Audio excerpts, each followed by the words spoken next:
मैं पवन शर्मा आपका हार्दिक स्वागत और अभिनंदन करता हूं।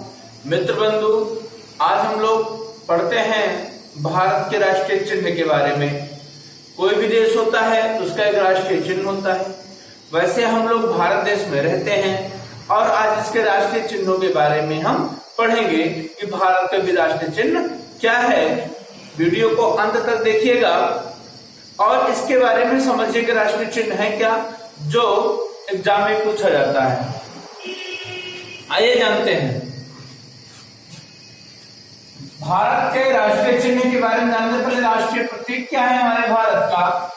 भारत का राष्ट्रीय प्रतीक सारनाथ में स्थित अशोक के स्तंभ के शीर्ष भाग के अनावृत पर भारत सरकार ने 26 जनवरी 1950 को, जिस दिन हमारा संविधान लागू हुआ था, 26 जनवरी 1950 को अपनाया। उसके नीचे लिखा है सत्यमेव जयते, सत्यमेव जयते मुंडरोग उपनिषद से लिया गया है।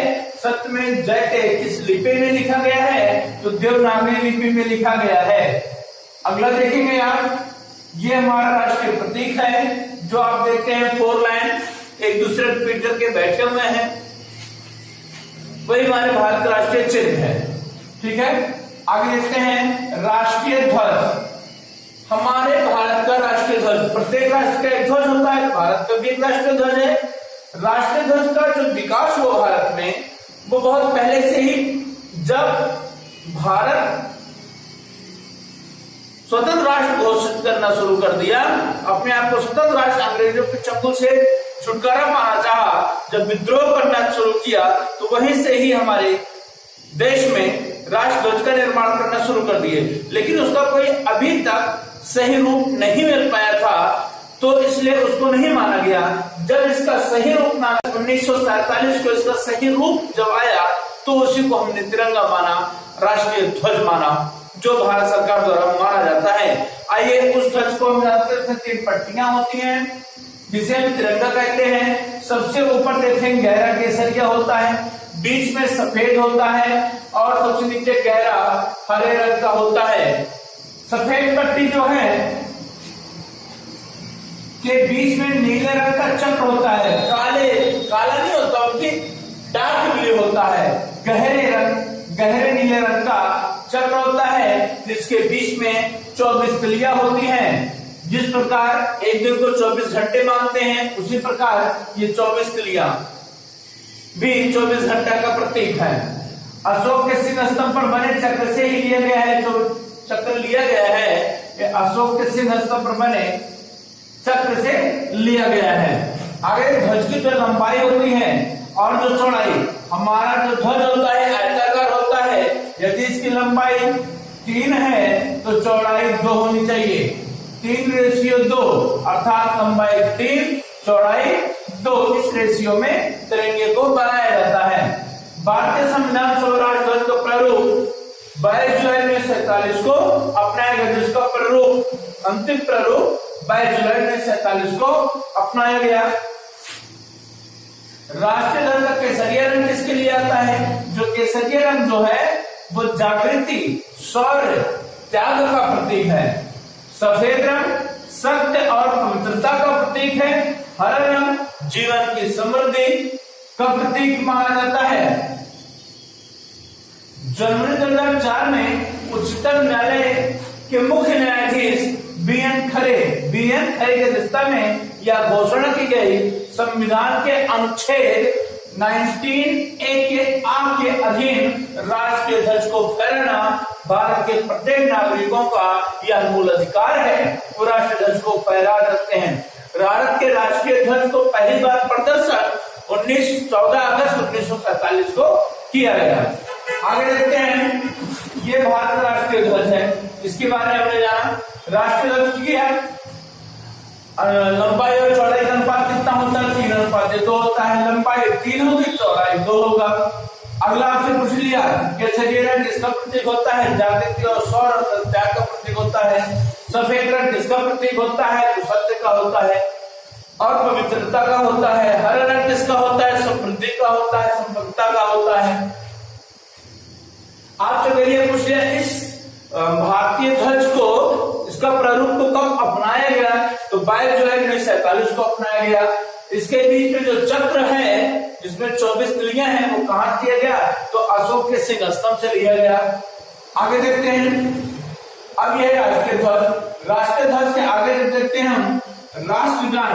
राष्ट्रगान किसने लिखा है? तो आपको पता ही है, रविन्द्रनाथ ठाकुर द्वारा रचित जन गण मन को संविधान सभा ने 24 जनवरी 1950 को भारत का राष्ट्रगान स्वीकार किया।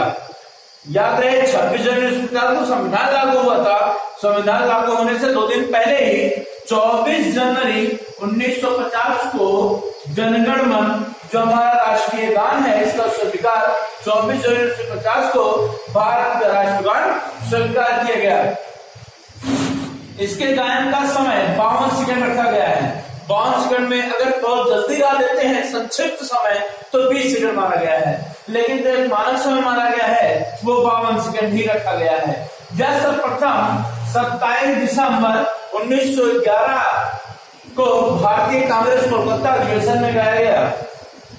उस समय जो वहां के अध्यक्ष थे पंडित विशय नारायण दत्त थे। इसे रविन्द्रनाथ ठाकुर जी ने 1912 ईस्वी में तत्वबोधिनी में भारत भाग विधाता शीर्षक से प्रकाशित किया था तथा 1919 में मॉर्निंग सॉन्ग ऑफ इंडिया के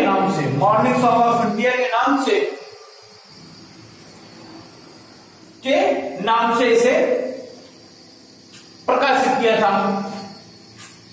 और राष्ट्रगान में जो धुन बजती है, संगीत में जो धुन बजती है उसको उसको धुन का जो श्रेय है वो कैप्टन राम सिंह ठाकुर जी को जाता है। ये आईएनए के सिपाही थे। राष्ट्रीय गीत आईएनए के सिपाही थे जिन्होंने इसका धुन दिया था कैप्टन राम सिंह ठाकुर जी। अगला है राष्ट्रगान हो गया। अगली बात करते हैं राष्ट्रीय गीत। राष्ट्रीय गीत जो माना जाता है हमारे भारत में, राष्ट्रीय गीत वह है वंदे मातरम, जिसको लिखा है बंकिम चंद्र जी ने के उपन्यास आनंद मठ में लिखा गया है। तो अगर पूछा गया वंदे मातरम कहाँ लिखा गया है तो आनंद मठ में लिखा गया है। किसने लिखा है? बंकिम चंद्र जी ने लिखा है। वंदे मातरम को राष्ट्रीय गीत के रूप में 26 जनवरी 1950 को स्वीकार किया गया। देखिए राष्ट्रीय गीत भैया 26 जनवरी 1950 को स्वीकार किया गया, लेकिन राष्ट्रीय गान 24 जनवरी 1950 को स्वीकार किया गया। इसको भूलिएगा नहीं। आगे देखेंगे, इसे सर्वप्रथम 1896 में भारतीय राष्ट्रीय कांग्रेस के अधिवेशन में गाया गया था। उस समय जो उसके अध्यक्ष थे रहमतुल्लाह सयानी थे। इस गीत को गाने का समय 1 मिनट 5 सेकंड लगता है। आप देखेंगे जब हमारे भारतीय संसद में जब अधिवेशन प्रारंभ होता है तो राष्ट्र जनगण मन से स्टार्ट होता है और जो समापन होता है तो वंदे मातरम गायन के साथ समाप्त हो जाता है। आगे देखेंगे जो भारत का राष्ट्रीय कैलेंडर है। अभी आपने देखा राष्ट्रीय प्रतीक देखा, राष्ट्रीय ध्वज देखा, फिर आपने राष्ट्रगान देखा, फिर आपने देखा राष्ट्रीय गीत देखा, फिर हम देखते हैं राष्ट्रीय कैलेंडर क्या है। तो राष्ट्रीय कैलेंडर ग्रेगोरियन कैलेंडर के साथ देश भर के लिए शक संवत पर आधारित, किस पर आधारित? शक संवत पर आधारित राष्ट्रीय पंचांग को सरकारी प्रयोग के लिए 22 मार्च 1957 को अपनाया गया। 22 मार्च 1957 को अपनाया गया। अगर पूछेगा आपसे ये कि कौन सा कैलेंडर हम लोग अपनाते हैं शक संवत पर आधारित, कब अपनाया गया? तो 22 मार्च 1957 में अपनाया गया। इसका जो पहला महीना होता है चैत्र का होता है, जो समानता 21 मार्च को तथा लीप वर्ष में 22 मार्च को प्रारंभ होता है। और यह राष्ट्रीय पुष्प क्या है हमारे भारत का? तो आपको सबको पता है। भारत का जो राष्ट्रीय पुष्प है वो कमल है। राष्ट्रीय पक्षी क्या है? राष्ट्रीय पक्षी आपका मयूर अर्थात मोर है। और आप देखेंगे भारत का राष्ट्रीय पशु क्या है? भारत का राष्ट्रीय पशु बाघ है। और भारत का राष्ट्रीय फल क्या है? भारत का राष्ट्रीय फल आम है। भारत का राष्ट्रीय वृक्ष क्या है? भारत का राष्ट्रीय वृक्ष आपका बरगद है। अगला पूछेंगे राष्ट्रीय जलीय जीव क्या है? तो 5 अक्टूबर 2009 को भारत ने राष्ट्रीय जलीय जीव डॉल्फिन को माना। डॉल्फिन को कब माना? 5 अक्टूबर 2009 में। ये हमारे भारत के राष्ट्रीय चिन्ह थे।